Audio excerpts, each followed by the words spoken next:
Para pelatih muda kembali mengguncang sepak bola Eropa. Hari ini banyak pelatih muda yang cukup sukses menukangi timnya, walaupun tim yang diasuhnya bukan termasuk tim raksasa.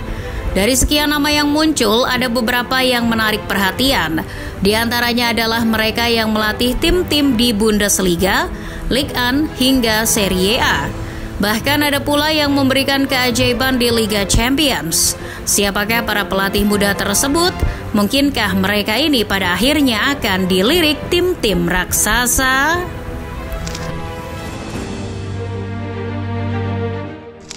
Bruno Labbadia yang diproyeksikan sebagai penerus Pellegrino Matarazzo justru tidak membawa angin segar untuk Stuttgart.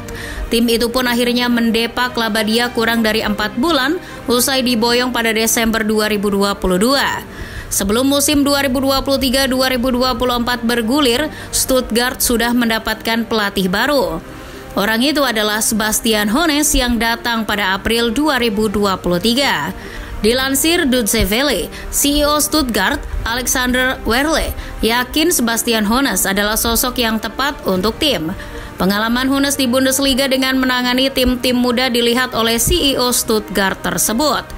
Hoeneß betul berpengalaman melatih tim muda, bahkan sejak di Zehlendorf. Hoeneß juga pernah menukangi tim muda Bayern Munchen, tak terkecuali tim Bayern Munchen 2. Kendati pengalaman di tim seniornya baru mulai ketika menukangi Hoffenheim. Sebastian Hoeneß bukan keturunan orang sembarangan.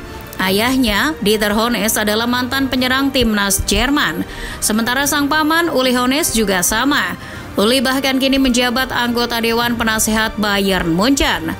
Setelah ditunjuk, Sebastian Hoeneß mulai menanamkan pengaruhnya di Stuttgart. Hal itu terlihat musim ini, Hoeneß membawa Stuttgart ngosak-ngasik di Bundesliga. Hingga pertandingan ke-15, Stuttgart dibawanya ke-4 besar. Pencapaian yang menakjubkan untuk tim yang pada musim lalu nyaris terdegradasi. Lewat formasi 4-2-3-1, Hoeneß menyulap Stuttgart menjadi tim yang punya stabilitas pertahanan dan sepak bola menyerang yang ekspansif. Jika kamu pernah menonton Munchen saat di latihan si Flick, kurang lebih gaya mainnya sama. Pelatih 41 tahun itu juga menjadikan Serhou Guirassy mesin gol di Bundesliga yang menghantui jumlah gol Harry Kane. Di tangannya, pemain seperti Dennis Undav juga kembali menemukan ritme permainannya. Akan menjadi biasa saja andai Xabi Alonso datang ke Bundesliga membuat Bayer Leverkusen stagnan.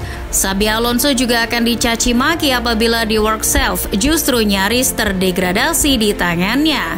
Namun yang terjadi tidak begitu. Di tangan mantan pemain Real Madrid tersebut, Bayer Leverkusen benar-benar jadi jago. Datang untuk menggantikan Gerardo Seoane, Alonso dengan cepat menerapkan gaya permainannya. Peraih gelar Piala Dunia 2010 itu tidak kesulitan untuk beradaptasi pada iklim Bundesliga. Tentu karena Alonso pernah bermain untuk Bayern Munchen, tapi bermain dan melatih adalah dua hal yang berbeda. Alonso juga tidak melatih mantan timnya dulu. Namun sejauh ini Alonso mengerti cara mengelola tim seperti Bayer Leverkusen. Maklum pelatih yang satu ini kenyang dilatih oleh pelatih-pelatih beken. Jadi ilmunya itu tinggal dipraktekkan saja. Hasilnya dari 15 laga di Bundesliga musim ini, di Workself belum terkalahkan. Di Liga Eropa, 6 laga di grup H mereka sapu bersih dengan kemenangan. Tak ayal kalau Bergas Agung Brilianto, penulis The Flanker, menulis bahwa Leverkusen benar-benar terlihat seperti tim yang dilatih dengan sangat baik. Semuanya on point, mendetail. Kalau sudah begini, juara Bundesliga ataupun tidak, meraih trofi maupun tidak, Leverkusen asuhan Alonso akan tetap mendapat pujian. Bahkan bukan cuma itu, apapun hasil yang diperoleh Bayer Leverkusen di akhir musim nanti, Xabi Alonso yang usianya baru 42 tahun masih akan dilirik oleh tim-tim besar. Kalaupun tidak, yakin deh, para penggemar Liverpool maupun Real Madrid pasti ingin Alonso suatu saat nanti melatih dua tim itu. Didier Deschamps merasa semuanya akan baik-baik saja ketika ditunjuk melatih Nice, menggantikan Lucien Favre.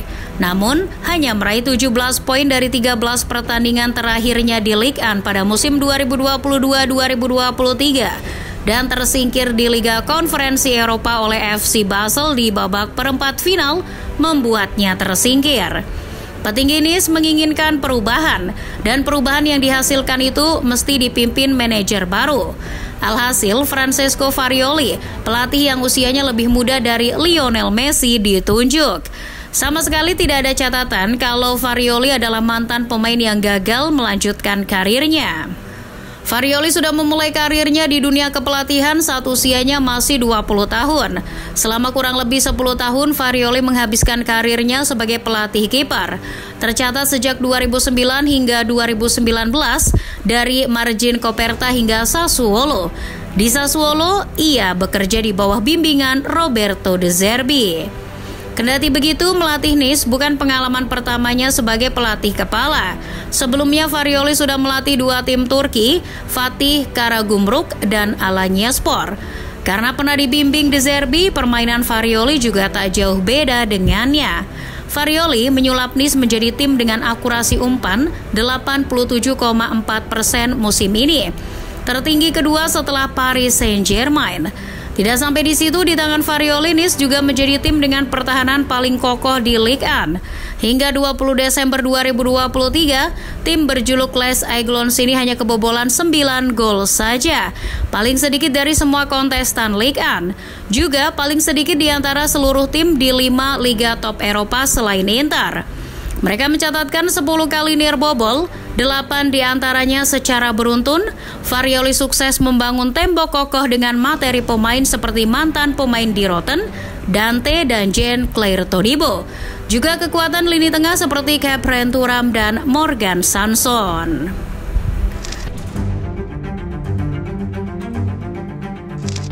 Siapa aktor di balik kegemilangan Bolonya musim ini? Orang itu adalah Thiago Motta.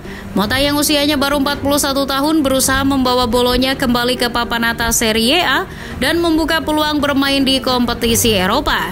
Hingga Giornata ke-16, Rossoblu duduk di peringkat keempat Serie A.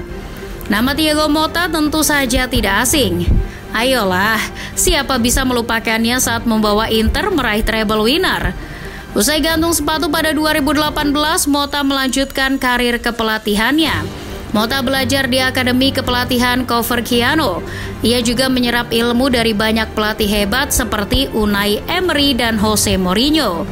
Sebagai pelatih, ia masih kering pengalaman. Maka dari itu, bersama Bolonya masih trial and error. Motta bahkan nyaris mendapat pengusiran dini karena dalam 4 laga pertamanya melatih Bolonya tidak memetik satupun kemenangan. Fans mencemooh, media mengompori, tapi Motta tetap bertahan. Joy Saputo, pemilik Bolonya, menaruh kepercayaan penuh pada Motta. Berkat kepercayaan itu, ia menjadikan Bolonya laboratorium. Bolonya diubahnya menjadi tim yang cakap dalam tekanan balik, presisi dalam bentuk permainan, dan sebisa mungkin tak kebobolan. Untunglah ia juga didukung Giovanni Sartori, sang direktur teknik, sehingga bisa mengembangkan pemain-pemain hebat seperti Joshua Zirkzee, Louis Ferguson, Remo Freuler, Sam Buchema, hingga Riccardo Orsolini. Jakob Nistrup baru naik pamornya setelah mengantarkan FC Copenhagen ke 16 besar Liga Champions. Pencapaian itu sangat mengejutkan, apalagi lolos dengan status sebagai tim dengan paling sedikit mencetak gol di grup A.